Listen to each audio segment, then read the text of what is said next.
and uplift. Work hard. It's what I was born to do.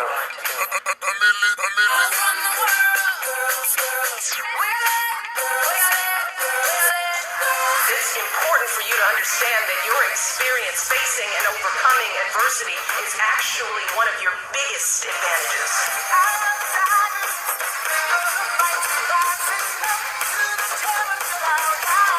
Everybody wants to fulfill the highest, truest. Hey, you beautiful souls. Welcome back to another episode of the Shift and Uplift podcast. Here on this podcast, we dive deep into the real, the raw, and the often messy parts of our life. I'm your host, the Jacques Allen, and today we're tackling a topic that's as old as time, but yet so relevant as ever. The thin line between love and hate. We've all heard the saying, there's a thin line between love and hate, and probably seen the movie. But today we're going to explore why that thin line exists and why it's so easy to cross. We've all heard the saying that there's a thin line between love and hate, and probably seen the movie. And we're going to explore why that thin line even exists, why it's so easy to cross, and what you can do when you find yourself on the darker side of love. We're diving deep into the psychological triggers, the signs of a love and hate relationship, and of course, some heartfelt advice for those of you who may be struggling with those intense, overly emotional, crazy, roller coaster emotions. Get comfortable, and you maybe need to grab a journal and a warm cup of tea or joe because this is going to be a long one. And let's go ahead and break this down together. Now, if you know me, then you know that I'm a hopeless romantic at heart. I genuinely believe in that forever kind of love. The kind of love that you see in movies. The kind of love that makes your heart skip a beat. And the kind of love that gives you butterflies. The love that feels like home, safe, and warm. The kind that fills every corner of your soul. It's not just a fleeting feeling for me. It's a belief. It's a part of who I am. But, and this is the part that a lot of people don't talk about, when you love that deeply, there's a risk that comes with it. You're putting your heart on the line and putting your heart out there, completely vulnerable, knowing that sometimes love doesn't last. Sometimes it fades or it comes crashing down and you're left wondering if you were ever enough, if you did something wrong, or if you'll ever find love again. And let me tell you, I've been there weekly, might I add, because the mind of a maniac over here. I've given so much of myself to relationships, whether it was romantic, friendships, or even family, that sometimes I look back and realize that I had lost sight of who I was in the process. I've loved so deeply and so fiercely that when those relationships shifted or ended, it felt like a part of me disappeared with them. It's a gut-wrenching feeling, and I know I can't be alone in this. We've all been there, right?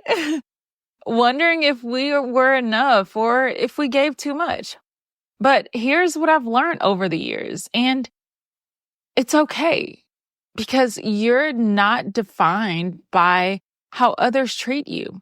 You are not measured by someone else's ability to see your worth. Your value is inherent and it comes from within. It can never be shaken by the actions or opinions of others. And that's the message I want to share with you today. Love in all its forms. It's beautiful. But we can also admit that it can be a bit of a battleground. I've had my heart shattered more times than I can count. And a lot of times it was my own fault, to be quite honest. But even though I've questioned everything I've believed in, I've had my faith tested in love, and I felt like I was standing at the edge of the cliff, unsure of what to do and what to hold on to. I'm still here. I'm still a hopeless romantic, still believing in deep forever love. Why? Because I've learned how to protect my heart without shutting it down. The thing is, loving deeply doesn't mean losing yourself in the process. Love isn't about becoming someone else or shrinking yourself to fit someone else's needs.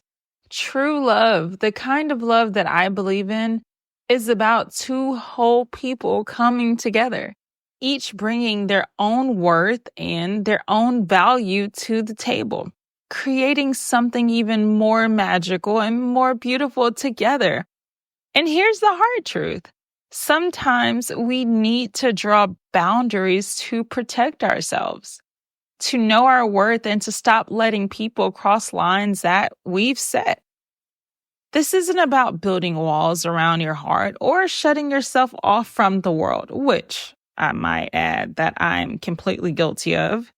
It's just about being honest with yourself, knowing what you will and won't tolerate, setting those non-negotiables, the things that are so important to you that you'll stand firm on no matter what. If you don't protect your heart, if you keep giving more than you receive, you'll lose yourself. You'll eventually forget who you are, what you stand for, and what you need. And that loss, the loss of your true self, is far greater than the end of any relationship. Think back to a time when you gave up so much of yourself to protect someone that you lost yourself. Maybe you let someone disrespect your feelings, or you ignored a red flag because you were afraid of losing them. I've been there. And I know that feeling of emptiness when you give and give, but it's never enough for the other person for whatever reason. But what if instead of letting that happen, you'd drawn a boundary? What if you'd said, this isn't okay, and I'm not going to allow it anymore? It's hard, right?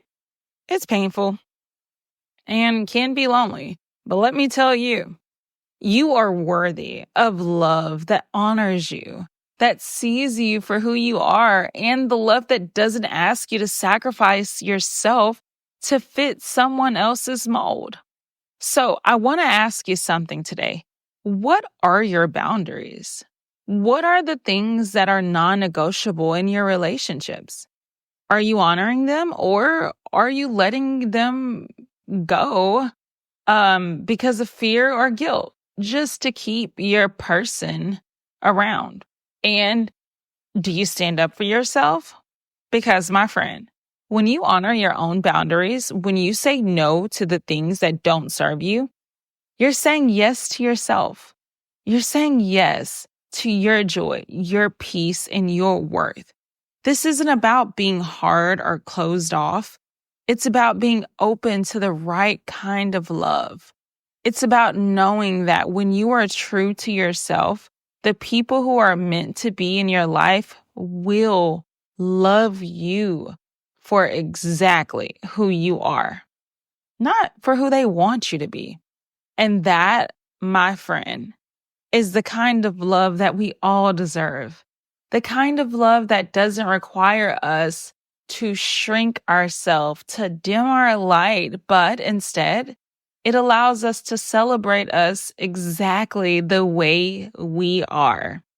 So whether you're in a journey, been healing from a heartbreak, or just learning to love yourself more, I want you to know through this process, you are enough. You have always been enough. And the love you seek is already within you. We're going to dive into some things about thin line between love and hate. But Through this podcast, just remember to keep your heart open and protect it. Set your boundaries, know your worth, and watch how the right kind of love is going to flow into your life. Now, again, let's spin to this and break this down, how we can find that balance between loving deeply and protecting ourselves. And learning when that thin line between love and hate is getting pretty close, because you deserve the love that uplifts you and not brings you down.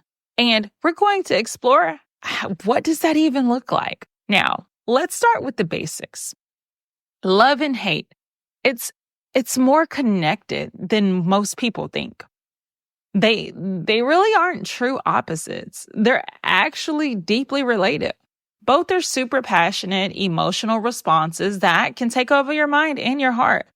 And when you're madly in love, you're vulnerable and you're open and you're giving. But when love goes wrong, that vulnerability, it can easily twist into that defensiveness and that resentment and, yes, that hate. According to psychology, y'all know that's my thing. Love and hate are two sides of the same coin because they are both engaged in the same regions of the brain. That's why someone you love, someone you once adored, can suddenly become the person who pisses you off the most. Have you ever noticed that the people who hurt us the most are often the ones that we love the hardest? There's a reason for that. Betrayal, neglect, disappointment. All of that can turn a relationship that once felt like a fairy tale into a nightmare. This isn't just poetic fluff. It's backed by science. And neuroscience have totally discovered that when we're in love, our brain releases dopamine, that feel-good hormone that lights up our brain. It's kind of like our reward center. But when love turns to hate, those same pathways can be activated, except instead of getting the feeling of pleasure, it's anger and frustration that starts to take over. Let's talk about boundaries for a moment. How many of you have had someone cross a line, and instead of speaking up, you let it all slide because you were afraid of losing them? Maybe it was a partner who disrespected you, or a friend who took more than they gave, or even a family member who didn't honor your feelings. We've all been there, afraid that if we speak our truth, we'll push someone away. So we kept quiet. We minimized our needs and we adjusted and we stayed silent, hoping that things will get better. But here's the reality. If you don't set boundaries, then you're teaching people how to treat you. You're telling them that it's okay to take without giving, and it's okay to cross lines, and that your needs don't matter. And let me tell you, they do matter. Your needs are valid, and you deserve to be treated with kindness and respect. The kind, genuine, soft love. And that goes for all relationships, not just romantic ones. Friendships, family, coworkers. Every relationship in your life should be one that honors who you are. If you're constantly giving and not receiving, if you're constantly compromising and never feeling seen, it's time to take a step back and ask yourself, is this relationship truly serving me? Now, let me share something I wish I have learned early in my process. Protecting your heart doesn't mean closing it off. It doesn't mean building up walls so high to where no one can get in. It's about opening your heart to the right kind of love, the love that honors your boundaries and respects your needs, and the one that celebrates who you are. It's about knowing when you love yourself truly and deeply, you won't tolerate anything less than the love that you deserve. I want you to imagine a version of yourself that isn't afraid to set boundaries, a version of you that loves fiercely, but also values yourself enough to say, this isn't okay. I deserve better. That version of you exists, and you have every right to be that person, because here's the truth. You are worthy of the kind of love that doesn't hurt, the kind that doesn't take away from who you are, but instead it adds on. So, how do we get there? We find a balance between loving fully and protecting our heart. It starts with knowing what you need and what you want and what you deserve. It starts with acknowledging that it's okay to say no and to walk away if you choose. It starts with knowing that it's okay to choose yourself first. Think back to another time when you allowed someone to cross a boundary because you didn't want to lose them. Do you remember how that made you feel? Probably empty and hurt, and disappointed. Now, imagine if you would have just stood up for yourself. Imagine if you would have said, "This isn't okay." It wouldn't have been hard. It may have felt a little lonely, but in that moment only. You would have been showing yourself the love that you were searching for in someone else. The greatest act of love that you can give yourself is the permission to be unapologetically you.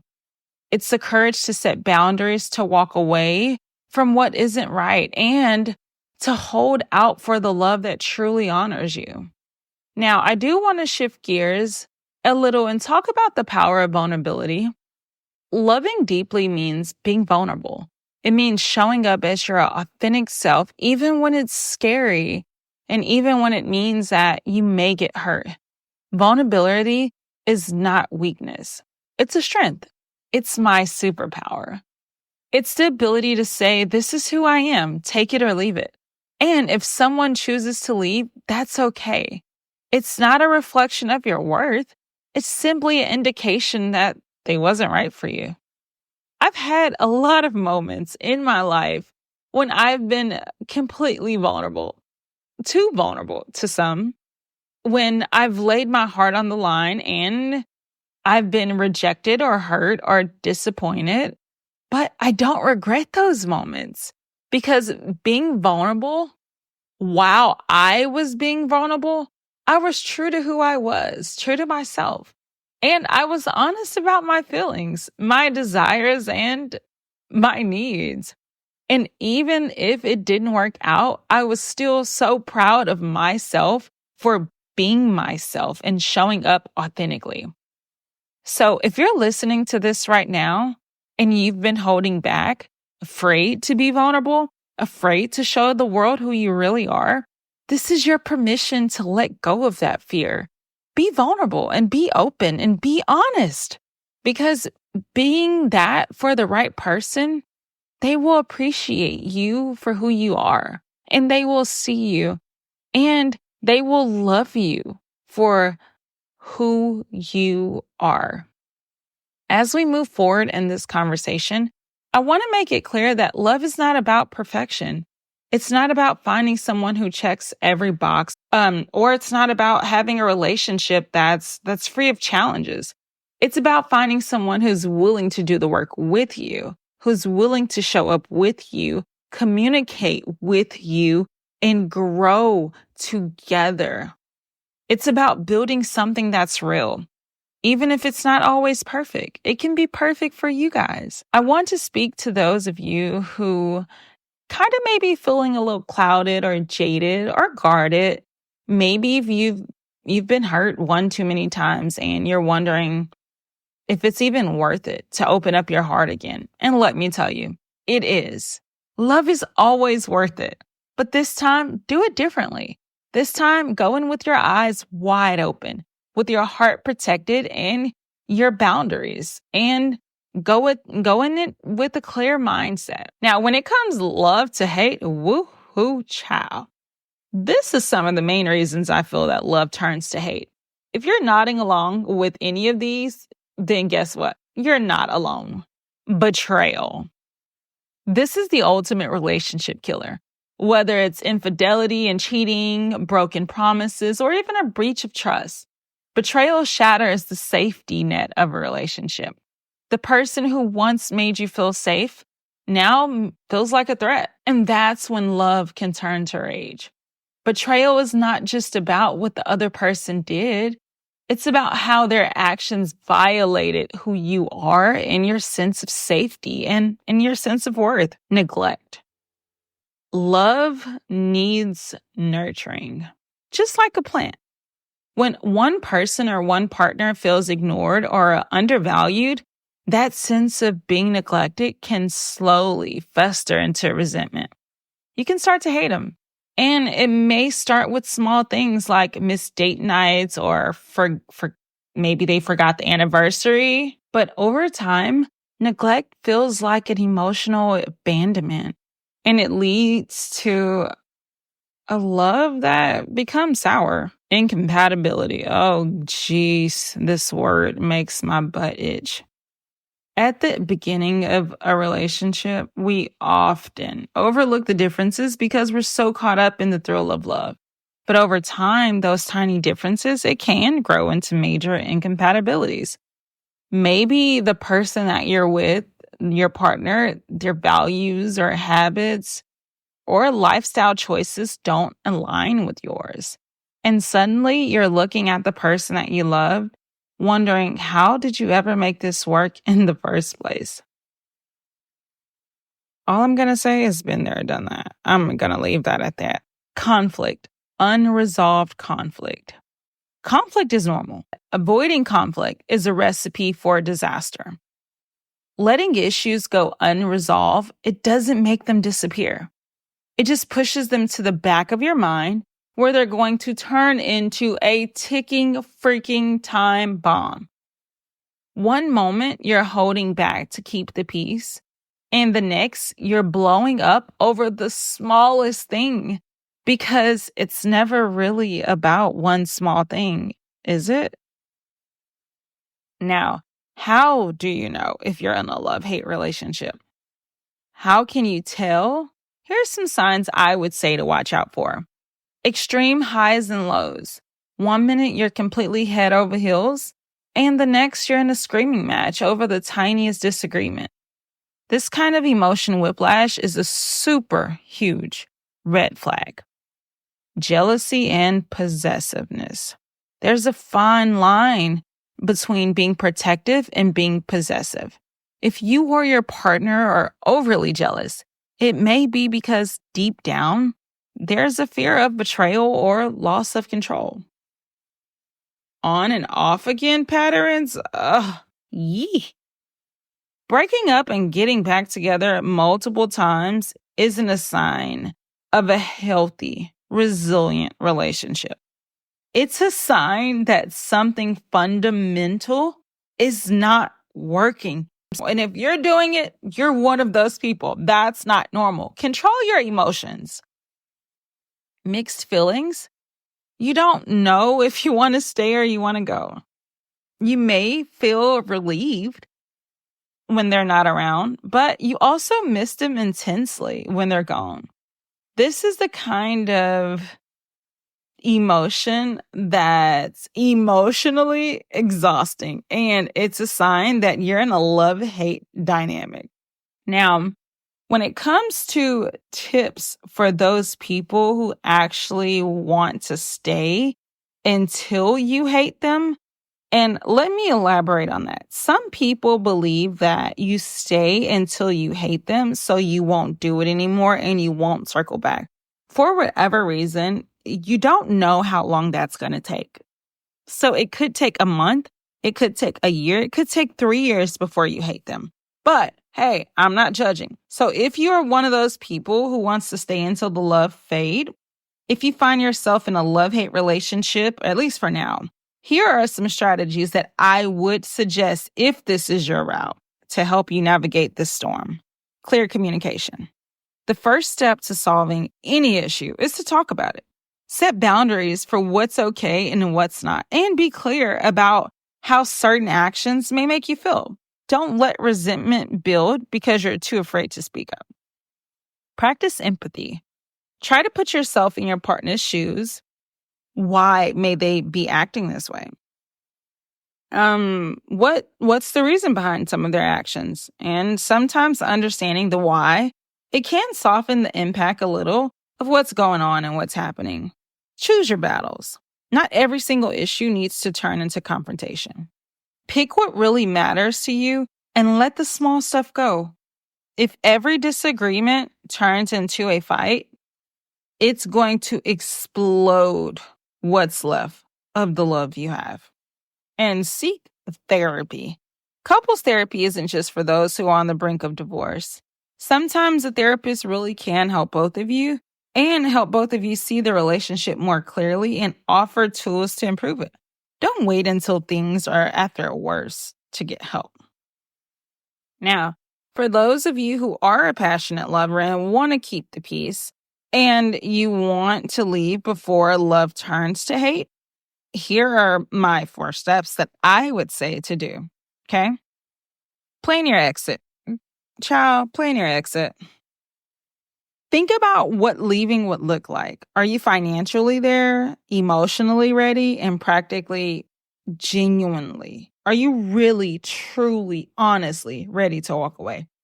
Have a plan that can make the decision feel less overwhelming. Number 2, focus on self-care. Leaving a relationship, even if it's for the best, is hard. Let's be real. It's super hard. Make sure you're taking care of yourself during this time and surround yourself with strong support network of friends and family or just people who genuinely uplift you. Find your peace. Number 3, don't engage in the blame game. It's too easy to point fingers and blame your partner for everything that went wrong. But that's not going to help you guys move forward. Seek closure, not revenge. Ending a relationship with bitterness, it only poisons you in the end. Seeking closure and finding peace and knowing that you're choosing the right path, it's always a healthier choice for you. Now, when it comes to the science of moving on, it's hard. And let's see why it's so hard. When you love someone so deeply, it's so hard to let go. Even when you know it's not the right thing to do, our brains become chemically attached to the person that we love or we think we love, creating what's known as an attachment bond. The pain you feel during a breakup, it isn't just emotional. It's physical too, because your brain goes into a withdrawal, much like an addiction. But here's the thing. Just like any other addiction, it gets easier over time. You create new habits, find new joys, and begin to rediscover yourself outside of that relationship. The key is to allow yourself the space to grieve, to heal, and to grow. Now, the final thoughts on love and hate. As we wrap up this intense conversation, remember this. Love is beautiful. Love is messy. And love is sometimes painful. It can lift you to the highest of the highs, and it can also drag you to the lowest of the lows. If you're in a space where love has turned to hate, be kind to yourself. Know that you have the power to choose, to stay, to fight, or to walk away with your dignity intact. At the end of the day, you deserve to be in a relationship that makes you feel safe and valued and loved. And if you're struggling to find that balance, it's okay to seek help and to set boundaries and prioritize your own happiness. I hope this episode gave you a lot of insight and a bit of comfort. If you're in the middle of this love-hate dynamic, if you got your own story to share, or if you've been looking for some advice, feel free to reach out. Follow us on Shift and Uplift on all social medias. And of course, the Jacques Allen, TheJacqueallen.